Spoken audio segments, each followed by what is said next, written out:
Recently, Nickelodeon purchased 26 more episodes of Legend of Korra on top of the 2 books already planned. I'm really happy about this for 2 reasons. One, I'm a huge fan of the show. Two, I've had a lot of opinions about the season finale that until now I've been repressing because I felt that it's been important to be supportive of the show regardless of its flaws to demonstrate that Nickelodeon should continue to produce it. Because, as I'll get into, the problems I have with it result from it not getting a full 26 episode season. Now that it's been renewed, I feel it's safe to air a critical opinion without undermining the show. I loved almost everything about Legend of Korra.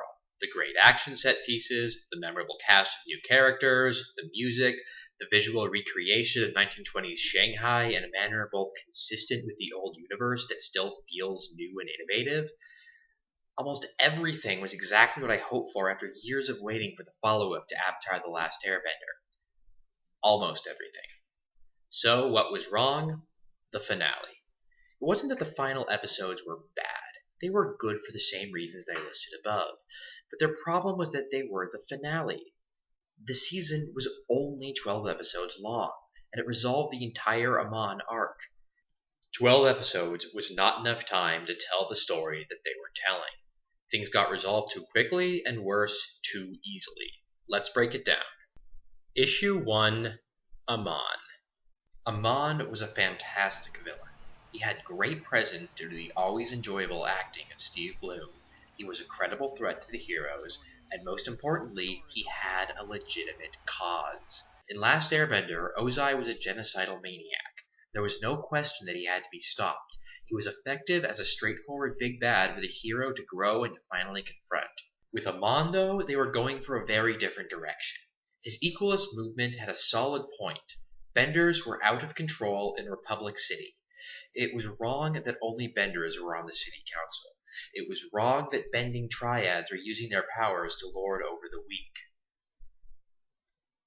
Even Korra admitted during her fight with Turlock that Benders can get out of control and that Amon wasn't making this stuff up. Unfortunately, unpacking an issue like that takes time for reflection and for working out the different complexities.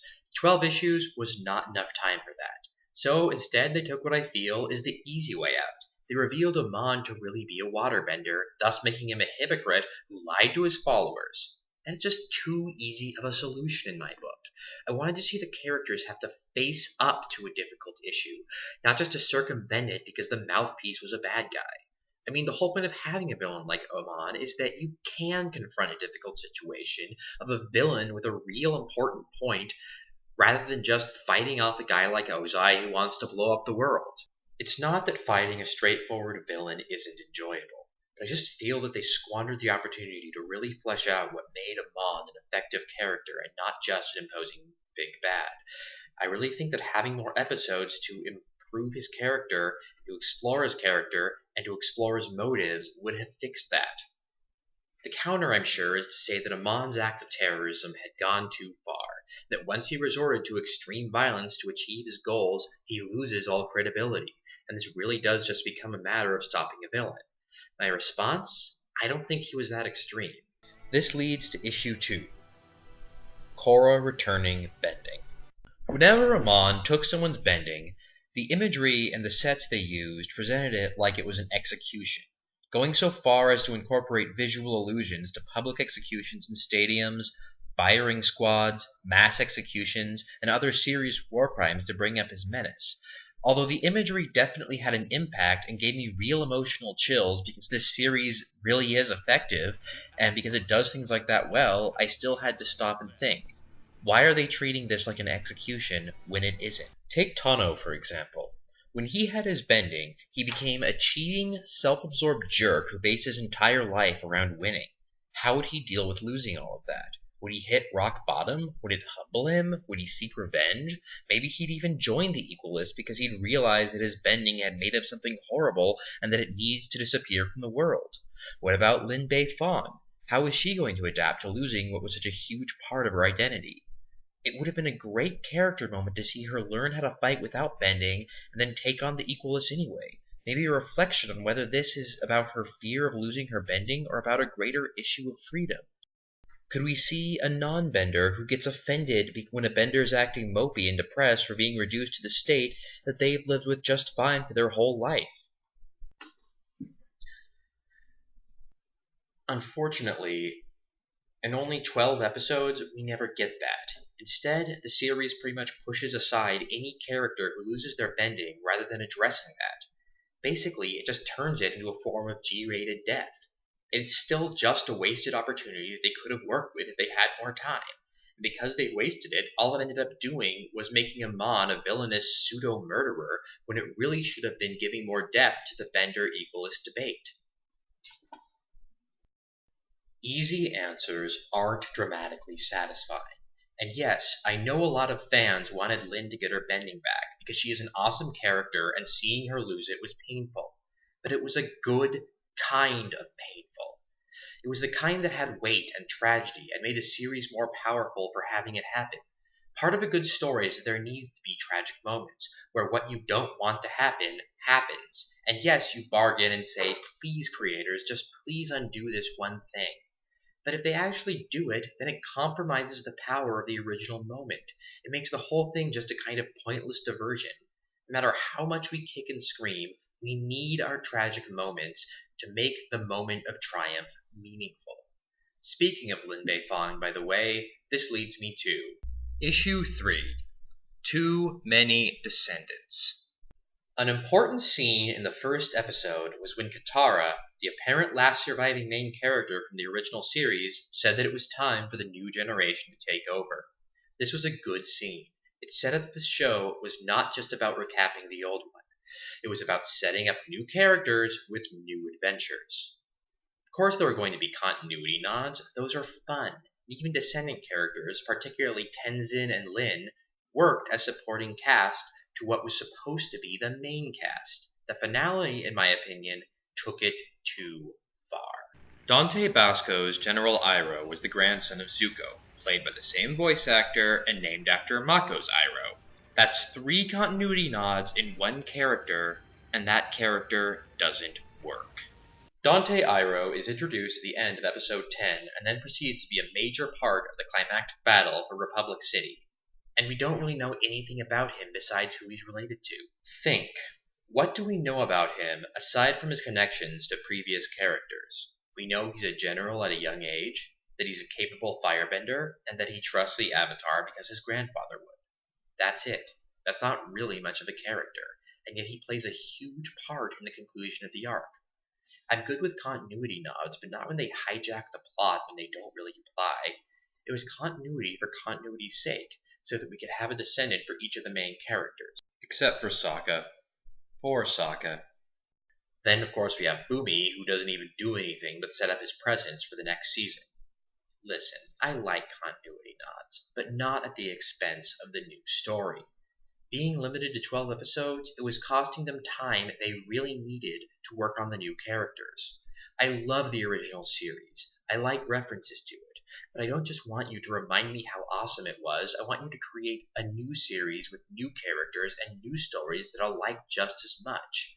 Again, it would have been much better in a storyline that was 61 or even 26 episodes, where these would have been smaller presences or could have taken more time to develop. Being too short hurt the series. Taking time and slowing down also would have helped in regards to my next point. Issue 4. A lack of filler. I know that filler is supposed to be a bad thing and all, but I think it has its place. Not all filler is Naruto filler. Remember that in the first series, Zuko alone was a filler episode. So was Tales of Ba Sing Se. A fantasy setting like Last Airbender is all about building up the world with detail. Yes, episodes like Great Divide and Painted Lady didn't really advance the plot of the original, but they were really important for making the world seem big and varied and worth saving. It's nice to have episodes where you just take time getting to know more about the world and the characters. The only Korra episode where we got this was Spirit of Competition, and we took some time to look at the team and its romantic entanglements. It was really effective at developing a connection between the audience and the characters, who they were, and how they would act when the pressure was on. We needed an episode just spent developing who Asami was as a person, what daily life was like for Tenzin, or maybe just how Korra's training was going. Unfortunately, in only 12 episodes, we didn't have the time for that. Or how about developing Republic City? It's a cool setting. I want to know more. What are its districts? What kind of organizations exist? What kind of urban culture has developed in a world still based largely on bending? A good city setting is like a character itself. But in the limited time we have, Republic City never really became more than just a backdrop. In short, we needed episodes where the pace calmed down enough to explore things beyond just the love triangles.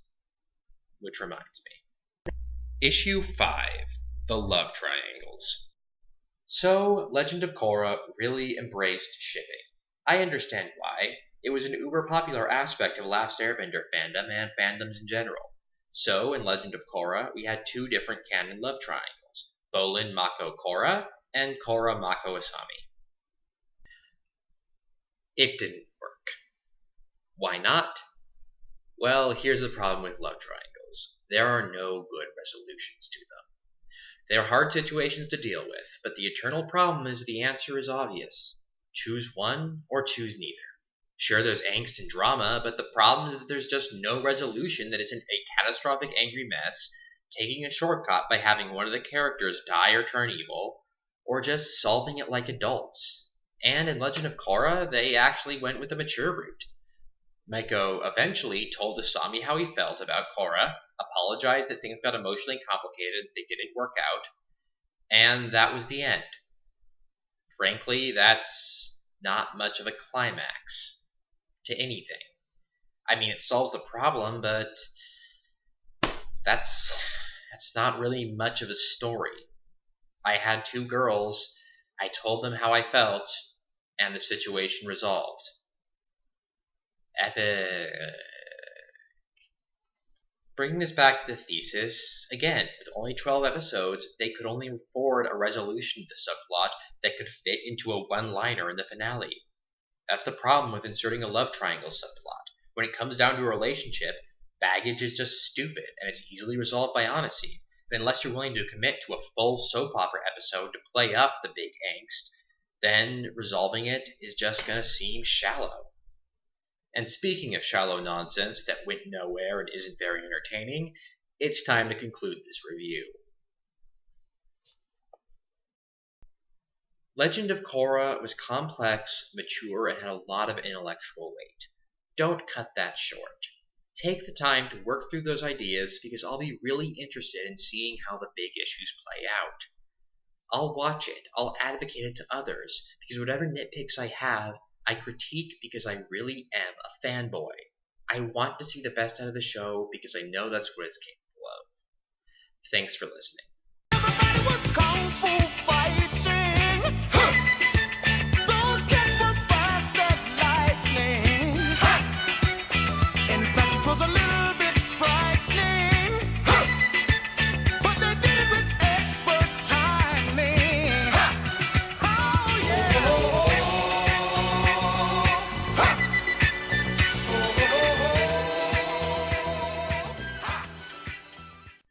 And remember, only good can come from getting hit by a Vespa.